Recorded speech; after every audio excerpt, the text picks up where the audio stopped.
Hi అండి, welcome to అమ్మమ్మ గారి ఇల్లు. మొత్తానికి అయితే సాయంత్రం అయితే మా పిల్లలు స్విమ్మింగ్ పూల్కి అయితే వచ్చేసారనమాట.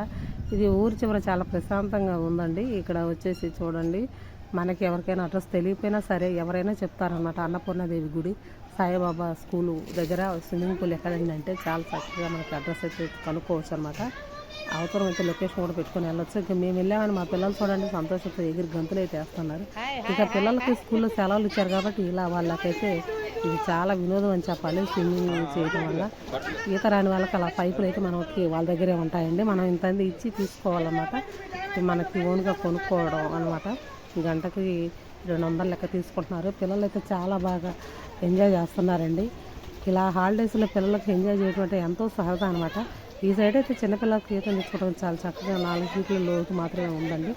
సగం వరకు పిల్లలు చక్కగా ఈత అయితే కొట్టవచ్చు. సగం నుంచి పెద్దవాళ్ళకి అనమాట. మొత్తానికి పిల్లలు పెద్దలు తేడా లేదండి. చాలా చక్కగా ఎవరైనా ఇలాగ సాయంకాలం వచ్చేసి పిల్లలైతే చక్కగా ఈత అయితే నేర్చుకోవచ్చు అనమాట. ఈత నేర్పించడం వల్ల కూడా పిల్లలకి మంచిదేనండి. దానివల్ల కూడా మనకి ఎప్పుడైనా అవసరం పడవచ్చు ఈత నేర్చుకోవడం ఉండటం వల్ల. ఇకపోతే మా ఛానల్ అయితే లైక్ చేయండి, షేర్ చేయండి, కామెంట్ చేయండి. మీ అందరికీ నచ్చిందని అనుకుంటున్నాను. మొత్తానికైతే చాలా ఎంజాయ్ చేస్తున్నారు అనమాట పిల్లలైతే. వాళ్ళ సరదా అయితే వాళ్ళకి ఆ సంతోషం చూడండి ఎలా వెళ్ళిపోతున్నారు. అదొక సరదా అనమాట. పిల్లలకి ఇటువంటి చిన్న చిన్న సరదాలు అయితే ఉంటాయండి. ఇలా చేయించడం వల్ల వాళ్ళకి ఎంతో హాయి అనిపిస్తుంది అనమాట. ఒక్కరోజే కాదండి, ఇంకా రోజు గొడవ పెడుతున్నారు పిల్లలు వెళ్దామని చెప్పేసి.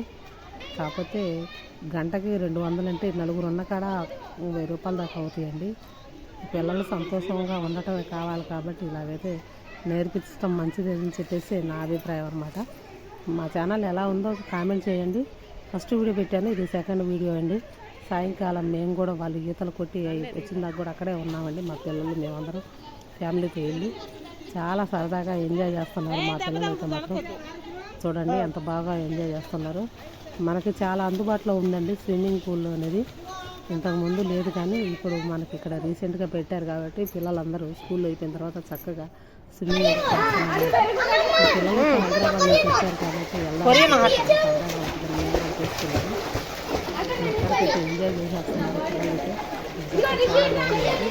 పెద్దవాళ్ళు కూడా చేయొచ్చు, పెద్దవాళ్ళకి కూడా కాస్ట్ ఎంత అని ఉంటుంది అనమాట. మొత్తానికైతే మా పిల్లల ఎంజాయ్మెంట్ అయితే మాకు చాలా సంతోషం ఇస్తుంది అనమాట. వాళ్ళు చూడండి ఎంత సరదాగా నలుగురు కలిసి ఒక దగ్గర. నచ్చితే లైక్ చేయండి, షేర్ చేయండి, కామెంట్ చేయండి. మీ అందరికీ నచ్చిందనే అనుకుంటున్నాను ఈ వీడియో. ఇలాగ మా పిల్లలు ఉన్న రోజులు ఇలా చిన్న చిన్న వీడియోలు అయితే పెట్టేస్తానండి. ఎవరు ఇసుక్కోవద్దు, తప్పుడు కామెంట్లు పెట్టొద్దండి. పిల్లల కోసం సరదాగా ఇలా తీసుకెళ్ళాము. మీ అందరికీ ఎలా అనిపించిందో చెప్పండి. నచ్చిందని